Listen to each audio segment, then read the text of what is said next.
Untap Upkeep, and welcome back to the channel, one and all. If you've been here before, and if you haven't been here before, then please sit back, relax, and enjoy our show for you today. So, it has been a while since our last video. There has been a couple of life things happening that have made it a little difficult to record a video. Biggest thing is RAC went out, and we live down here in the south, and that should be enough said. I mean, it gets hot. Right as summer was kicking in, it went out. But we got it fixed, so everything's good there. I want to kind of quickly go over a new bag that I guess you could say is a local game store. It's a bit of a drive, almost an hour away from my home, but they are out there and they have websites. Excuse me, and I really enjoy going up there when I do get the chance to go up there. Anyways, shout out to JC's House of Cards out in Madison, Alabama. They were wonderful, as always. And if you're ever wondering, there where the vending machines are for a local game store, and they're pretty cool. I got a new bag.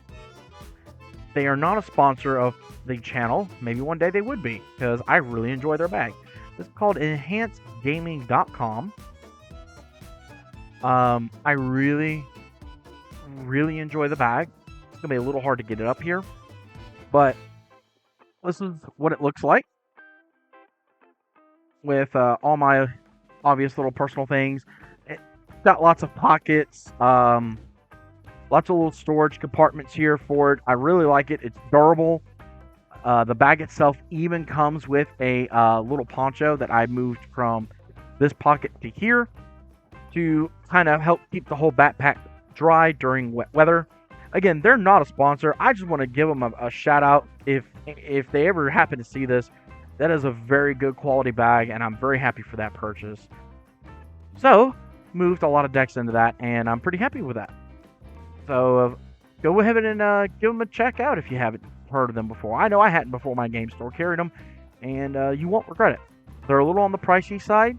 A little over $100 for that one I just picked up, but excuse me, a little bit of store credit, and I had it, and I don't regret it one bit. Beautiful bag. It's strong. It's durable. Lots of space. I think I'm packing like 14 or so commander decks, and some of them have bigger commander deck boxes than what I normally carry. I normally carry, Ultra Pro kind of deck boxes, so for it to be able to accommodate for all of that is really nice. But yeah, Enhanced Gaming, give them a check out. Again, not a sponsor, not an affiliate, just a pretty nice company with a very nice high quality bag. I cannot stress that enough. So if anybody knows them, hey, plug them, give them a shout out, maybe we work something out. Anyways, let's jump into what we're going to do today. This is not going to be a budget build, so take a ride with me. This is going to be upon one of the new boogeyman of the whole community. Do we have another Nadu issue? Because I think we very well might. Let's jump in to none other than Vivi, the Ornitier. So Vivi is from the new Final Fantasy set, and my goodness, is the price of this thing staying steady and even climbing. Which, by the way, the prices for Final Fantasy stuff, my gosh. So, this is kind of a blend between one I saw on the channel, the Spike Feeders. Shout out to the Spike Feeders, they are an awesome channel. And one kind of from my own mind, if you will, so that's blending the two. There's a couple of different ways you could build this deck. I've even thought about building a more budget version of this. If you have interest in that, let me know. Where it's taking basically the same concept as Johora Cheerios and doing it with Vivi, and then just doing like a giant crackle of power or something and just explode on the battlefield. So look, something that has interest to you. Anyway, Vivi. 1, a red, a blue for a legendary wizard. That's just a 0/3. How bad could it be, right? Well, for 0 mana, you can activate its ability. You add X mana of any combination of red and or blue, where X is this creature's power. You can only do it once each turn, and only during your turn. So for your one whole turn, you get a bunch of mana based on how big this creature is. So that's pretty good, right? That alone makes you okay. Well, maybe we'll just do some pump spells, some uh, is it prowess shenanigans, if you will. We'll be fine, right? Right? Mm.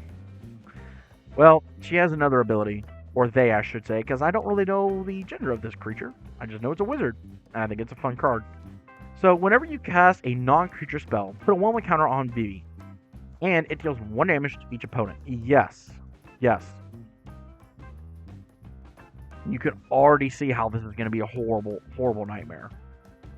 So, that means every time we cast something that's not a creature, this thing's going to get bigger, and it's going to start doming people, dwindling life totals, making this thing bigger, and eventually we're going to nuke it for whatever mana we need to and just go bananas. So let's take a look at what are the cards we're going to use. This is Ral, Crackling Wit. So for 2 red and a blue, we get a Planeswalker Ral. That comes into play with 4 loyalty counters. +1, make a 1/1 red and blue otter creature token with prowess. -3, draw 3, discard 2. Probably not going to use that one. Probably going to use the +1 a little bit. -10, draw 3. You get an emblem with instant and sorcery spells you cast have Storm. That right there is terrifying with Vivi. Oh my gosh. And then it gets worse, because if you're actually looking at the card, I kind of skipped over its what we call a static ability, or an ability that's active all the time. This says whenever you cast a non-creature spell, put a loyalty counter on this planeswalker, basically. So it kind of goes in tandem with our Vivi. We're going to just start throwing things on that battlefield. We're going to try and draw cards, make treasures, do whatever we can to get a big mana explosion and just nuke the world. Yep, that's what we're doing. Ideally, I would love to have Vivi out, getting Vivi bigger, have Ral out, and getting him up to that 10 before we even have to touch him, and then just nuke him right away. Just count our storm, because it's going to be horrible. Apologies. Get a little parched from talking this much. So, let's dive into this, shall we? First up, we have Archmage Emeritus. So, whenever you cast or copy an instant sorcery spell, draw a card. Pretty self-explanatory. Archmage of Runes. Instant sorcery costs 1 less to cast. And whenever you cast an instant or sorcery spell, draw a card. Okay, we see a pattern here. Both of these are going to draw us a buttload of cards. And be careful, we can deck ourselves. The Balmor Battlemage Captain. Just a 2-drop, 1/3. Legendary bird. It says, flying, whenever you cast an instant or sorcery spell, creatures you control get a +1/+0 and gain trample until end of turn. I'm sorry, what? Dualcaster Mage. If you are any kind of high-level, powered Magic player, you know nothing good ever comes with having a Dualcaster Mage in any red or red X deck. And you would be exactly right. This is not going to be for the faint of heart, and I have no shame in what's going to happen. So it has flash, and when it enters, you may copy target instant or sorcery spell and choose new copies for the target. Usually this is a combination with Twin Flame. Kind of foretelling there, huh? Harmonic Prodigy has prowess. Don't really care. It's a 2-drop. It's a 1/3. That is kind of important. Mainly, the ability of a shaman or another wizard you control triggers an additional trigger this time. This means that our bird wizard here, our giant wizard, our human wizard, and our wizard all going to trigger an additional time with this guy out. Yep. You could already tell this is nasty. It is not fun. It is not meant to be fun. It is meant to hurt people. Imperial Recruiter, when he enters, search your library for a creature card with power 2 or less, put it into your hand.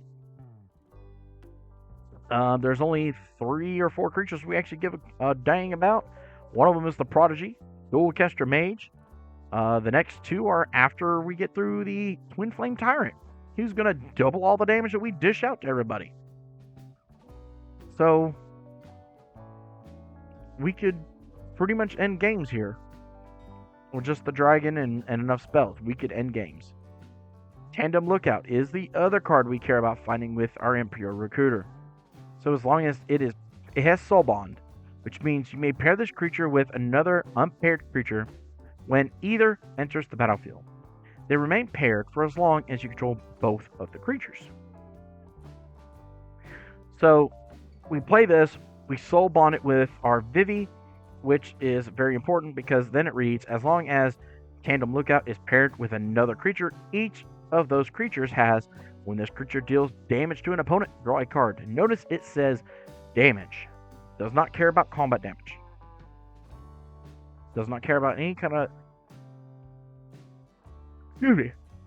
Does not care about any kind of specific damage. It just says damage. So, if this is paired with Vivi and we play, I don't know, Jitaxum Probe, pay 2 life, look at somebody's hand, draw a card.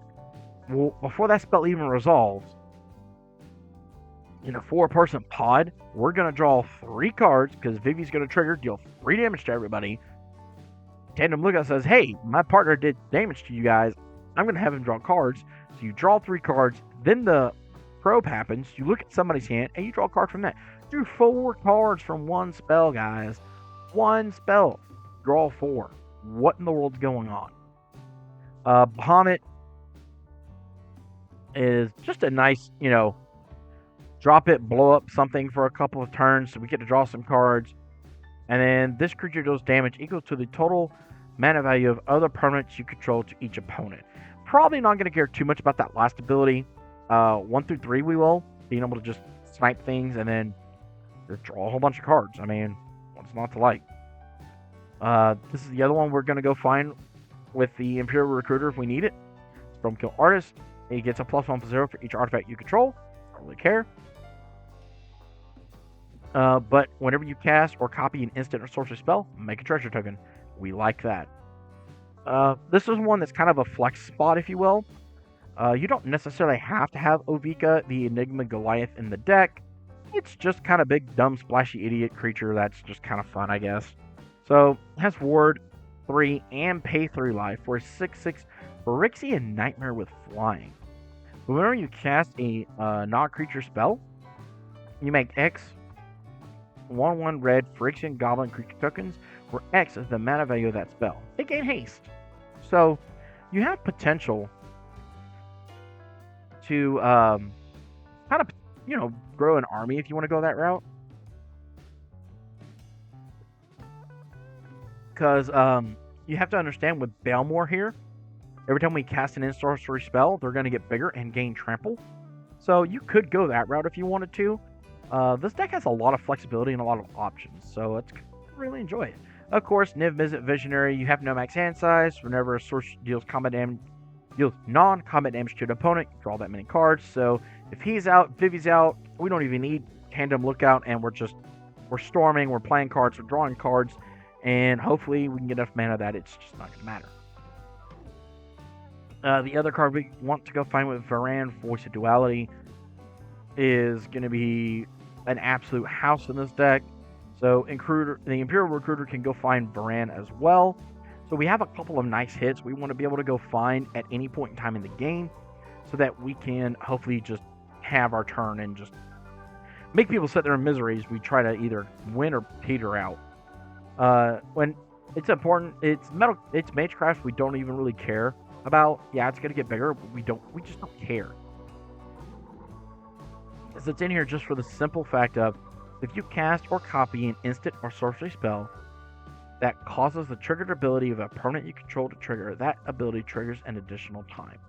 This means if Stormkin is out and Voice of Duality is out, we're getting 2 treasures for every spell that we cast, and it just snowballs.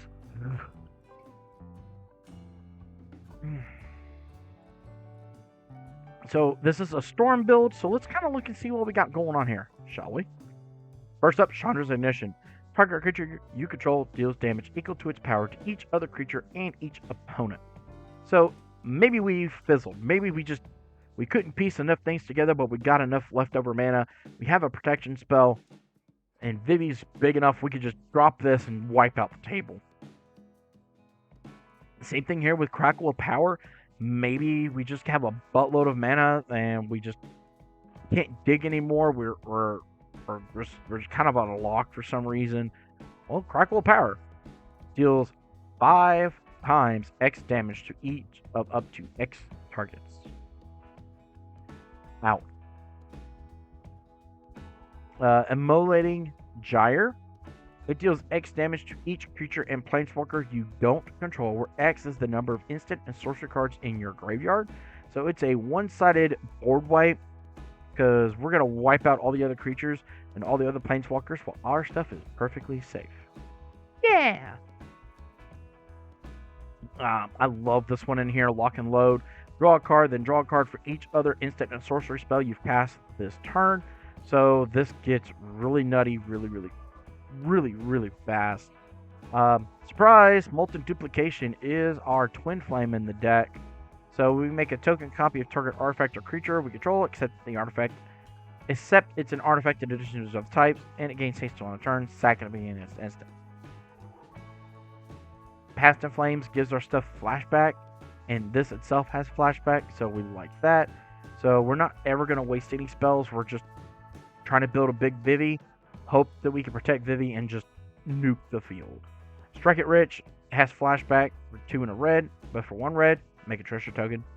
Stock Up, if you play any form of standard, you know what this is, you know how good it is. It is just a good card. Serum Visions, draw a card, scry 2 for 1 blue mana. Preordain is the opposite. You're going to scry 2 first and then draw a card. Ponder, look at the top 3 and put them back in any way you want to. If we don't like any of the cards, we can always shuffle and then we get to draw a card. Moving down, let's look at some bit of spot removal here and there. There's a Braid, 3 damage to target creature or destroy target artifact. Aetherize to return anything that is coming our way that we don't like back to everybody's hand. An offer you can't refuse as a counterspell for Arcane Denial. Literal factual counterspell. Is it Charm, negate, and Bring the Ending are going to be our, well, as far as, Don't Make a Sound. They're all going to round out our counterspell package. Big Score, discard a card when we go to cast it, draw 2, make 2 treasures. We like that. Bar Hostility to make our Vivi a little bit bigger, and it can even get first strike if we want to. Brainstorm, draw 3, put 2 back. Consider, surveil 1, draw a card. Chaos Warp gets rid of something that we are having problems with. Final Fortune allows us to take an extra turn after this one. At the beginning of that turn's end step, we lose the game. So maybe we're able to piece together a good enough board, but we just need to untap and use Vivi. There we go. Flick a coin, deals the damage to any target, make a treasure, draw a card. Frantic Search, draw 2, discard 2, untap 3 lands. Is It Charm has a multiple modes. Counter target non-creature spell unless they pay 2. 2 damage to target creature, which does become relevant. Draw 2, then discard 2. We're starting to get our train going. We might have to blow up our Lookout or Archmage or something so that we don't just deck ourselves by accident. Opt, scry 1, draw a card. Think twice, draw a card, flashback, draw a card. Snap, bounce something back so we can bounce back like Niv Mizzet, for instance, so we don't draw out. And untap 2 lands. And slip out the back is just a nice way to protect our creature. Our V. Moving down to our artifact package, we have pretty basic things you would expect to see. Arcane Signet, Commander Sphere, Felwar Stone, a Gilded Lotus, because we make so much mana, we can drop this pretty quick. A Is It Signet, Lightning Greaves, of course, Swiftfoot Boots, of course, Talisman, Soul Ring, Prismatic Lens, Mind Stone, Wayfarer's Bubble, Thought Vessel, and a Lotus Petal, because you never know. Being able to drop that one more spell could matter, and the fact that it makes a mana is always sweet. So that might become a relevant thing. Enchantments, we have a couple of them. Of course, the boogies you would expect to see with Curiosity and Ophidian Eye, which, my goodness, this thing has taken off thanks to Vivi. Oh man, this card's gonna be hard to find. We also are running Omniscience, so we may cast spells from our hand without paying their mana cost. So get Vivi up to 10 mana, pop her, which by the way she doesn't lose the counters. Vivi doesn't do anything with the counters. Vivi just says, "Okay, cool. Here's all this mana. What do you want to do with it?" But we could pop Vivi, drop Omniscience, and start going to town for free, basically. We also are running a 1,000-Year Storm as a backup plan to the Ral. It only cares about instant and sorceries we've cast before the others, but it is enough of a synergy piece I thought it deserved a spot in the deck. Last but not least, let's check out our mana base, which is going to be, pretty typical of what you would expect to see. We're not running any of the fetches. We're not running any of the OG dual lands. We have the Verge, the Falls, Steam Vents, Stormcarved Coast, Sulphur Falls, the Training Ground. We're running Reliquary Tower because, we might have to have that no max hand size. A couple of color fixing lands, Command Tower, Path of Exile, Exotic Orchard, Terramorphic Expanse, and Evolving Wilds. Good set of basics, and then of course my one piece of land destruction that I recommend in every deck I build. Our curve overall is looking beautiful, if I do say so myself. So the average mana value of the deck is 1.82 with lands and 2.81 without lands. The average value of the deck is 2 with lands and 2 without. So we're not sitting too bad there, honestly. That hand is Dog to Do. That hand is also Dog to Do. That hand is not much better, but we could deal with it.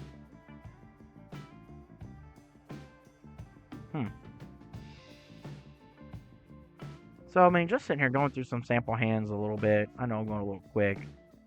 They allow us to get a pretty good idea of what the deck wants us to do. We just want to go bananas. That's all we want to do. We want to go bananas. And what better way to do it than just storm out like a train? I actually have this deck slightly modified, built in person. It's nasty, guys.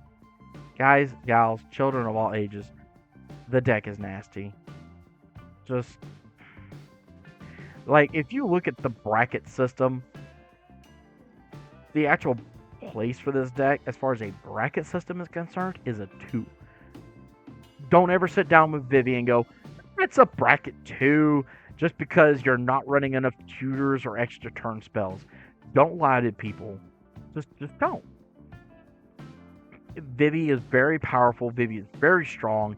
You don't need to be that way. Just tell people, look, it's Vivi. It's Storm Vivi. You want to bring probably at least for this build, at least a bracket 3. Don't ever sit here and say that this is a bracket 2 because of it doesn't have this, this, or this. No.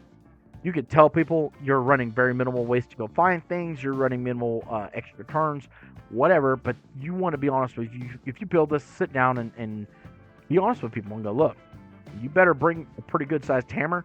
I'm not saying CDH because we're not CDH level, but we're definitely above a bracket 2, knocking on a bracket 4. So at least a bracket 3 upper tier. And that's with it being kind of wonky. Like, you could really probably fine tune this deck a little bit more and just dumpster people. I mean, what more do you want? This deck is going to hurt feelings. And it was designed for my good friend Gabe. Shout out to Gabe, you're awesome. To kind of have like a, how do we put it? Like a finish line. It's the last round of the Commander Tournament night that we have at my local game store, and maybe he's doing very well. Maybe he's won his first 2 matches. He wanted something that he could sit down that's outside of his normal gameplay because he's not really a Storm player. He's still very new. He wanted something he could sit down while learning how to play and growing his skills, but be very powerful. And once he's got the deck down, he's gonna dumpster people. He loves playing it. We've played it a few times at my home, which yes, we're hopefully gonna start setting up some kind of like gameplay videos. I'm still working on that. If there's any interest in that, where I take some of the decks that I have shown you all on this channel, build them in person, and have people play them in pods. That is an ultimate goal. I'm still working on that. So if you want to see that, help me out. Have YouTube pay me their money because they are a large corporation. Like, share, comment, subscribe. Spread the word like this, like wildfire. If you help me, then I can bring you more and more content. But back to our good friend Gabe. He has been enjoying learning the deck, learning the playstyle, and has been having an absolute blast. Which honestly, when I build decks for people, that's what I like to see. I like to see my horrible monstrosity come to life and people go, "What? Why did you do this? Who hurt you?" I just can't help but laugh and cackle like an evil psychotic hyena because I get such a proud yet disgusting feeling watching my decks go off and people are actually able to play them. You know, they're not stumbling for mana. They're not sitting here going, "Well, this sucks. This guy over here is gonna dumpster everybody." I like people to play the game. They have fun. They feel like they're powerful, and I enjoy it when people are playing my decks and they're just like, "This is disgusting, sir," and I'm like, "Good." I'm disgusted and proud at the same time when I'm at that same pod. It's like, man. And it's a little hard. This is kind of a tangent. I'm sorry for kind of rambling for a minute. But it is a little hard to, not focus on, like, Vivi, for instance, like this particular build, if I'm in the pod, because I did build it. I know what to look out for. But I do say that, like, having two other strong players at the table as well make it a little bit more balanced, because, like, okay, I can do this over here to keep Vivi in check for just a moment. I need to focus over here on these two guys. Oh, crap. This guy's over here, so I need Vivi's help and his help to deal with this one. Or maybe all three have to deal with me. And to me, that's fun magic. I don't like one particular person being like the big bad boogeyman at the table, even though it's Vivi, guys. It's obvious Vivi is going to be the problem. So, just a little behind the curtain scene, if you will, about me and my personal play style. I'm like, I guess you would say I'm Jund to the core. I like being more mid-rangey. So this deck is definitely something I could play, but it's boring to me. I'm powerful. I feel powerful. I feel almighty and powerful. Yeah! Orb, everybody burn. But let's be real. It's boring for me personally. I like having things that go, nope, kill that, eat that, big dumb dragon, kill. I know, right? Go figure. But anyway, this has been a Vivi Ornitier build. If you would like to see a more budget version of the deck, minus the commander, of course, if you haven't pulled one, may the one and only Buddha dragon bless you, and may you pull one. If not, trade in some stuff and go find one at the LGS, guys. You're going to probably, if you enjoy cracking packs, crack the packs. If you're active Vivi particularly, maybe you got some stuff built up over time. Go trade it into your game store and try to get one that way. Just get the single, guys. Don't spend $50 in booster packs trying to get a Vivi when you could have just got one, okay? But yeah, if you want to see a more budget version of the deck, just let me know. Maybe we can work something out with that. It'll be a lot harder. Vivi will not be included in the budget version of the deck as far as like the budget, but I could do like excluding the commander, and we can see what we could come up with. I have a couple of ideas. It's gonna be a little interesting, a little bit tough, but it's very possible. Like Omniscience wouldn't be in the deck, but man, it would be great. Same thing with Vivi and I. But Curiosity actually could be. Got reprinted quite a bit. Pretty happy about that. So I have been the one and only Buddha Dragon. Let me know what you think about our monster and probably going to unfortunately be banned soon. Mardu, not Mardu. Oh god, the bloody bird. Y'all know what I'm talking about. The bloody bird from Modern Horizons 3. Nadu. There we go. Brain fart. Nerd. I think Vivi has the Nadu problem. Unfortunately, I think Vivi could see a ban. I hope it doesn't, because I mean it's not really much different than some of the other powerhouse commanders. I eat Urza, and I hope Vivi sticks, because I pulled one and I've got her slammed into a 99 of a build, and I love seeing it come up. So let me know what you think. Like, share, comment, subscribe, uh, engage in the algorithm, make YouTube pay me their money because they are a large corporation and you don't have to. Leave me playing in the background, watch all of my videos, please show me some love, and hopefully we'll continue to make this channel grow and make this channel into something worth watching for other viewers.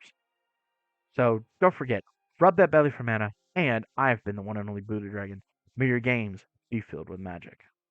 Till the next time, peace out. It's just simple. Whoa.